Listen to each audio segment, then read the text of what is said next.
Hello? Hello once again. Welcome and welcome back. My name is Eric. This channel is called Report and Opine. It is sometime in March 2020. We're still in this COVID quarantine K-hole or whatever it is, and I thought no better time than the present to search for a silver lining in all of this and take a glass half full approach, right? So while some journalists, air quotes, are still looking to bash Trump at every single turn, whether it's that the economy's crashing and this is certainly going to cost him a second term, which is obviously not true when you consider the competition, or the fact that he can't properly pronounce the word hydrochloroquine, which I can't properly pronounce either, or the fact that he uses the word Chinese, which is hilarious because 6 weeks ago they were all using the term Chinese or Wuhan in reference to this thing, and for the past 4 years they've been using the term Russia, but nobody thought that was xenophobic or whatever they like to say.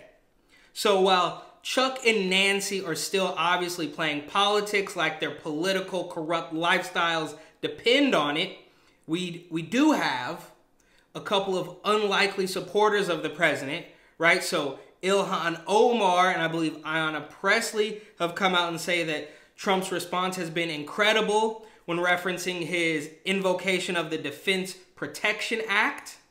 So when you have Ilhan Omar and Ayanna Pressley saying that Trump's doing an incredible job, that's some real hands across America stuff, right?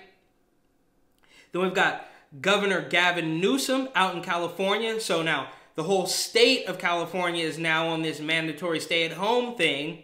But Newsom, just a few days ago, said that it was a privilege to speak with the president, and his team has been on top of it regarding these testing swabs.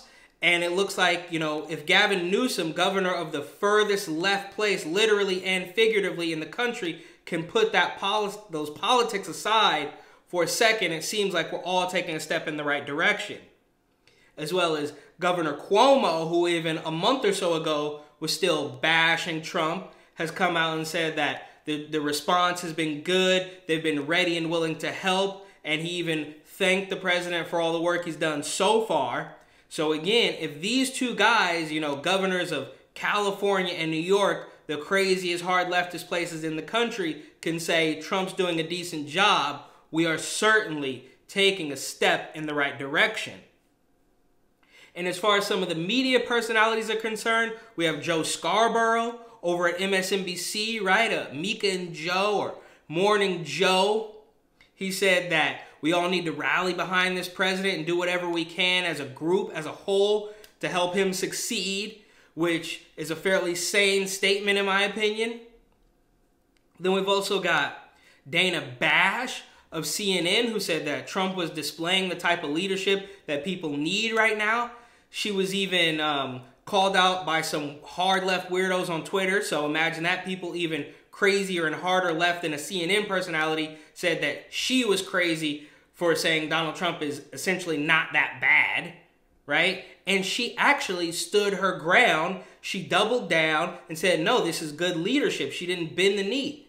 So good on her and the rest of these political and media personalities for coming out of the haze of hatred for a little bit and putting their politics aside and, you know, all coming together. As corny as that might sound, that's what we're going to need to get out of this chaos in one piece.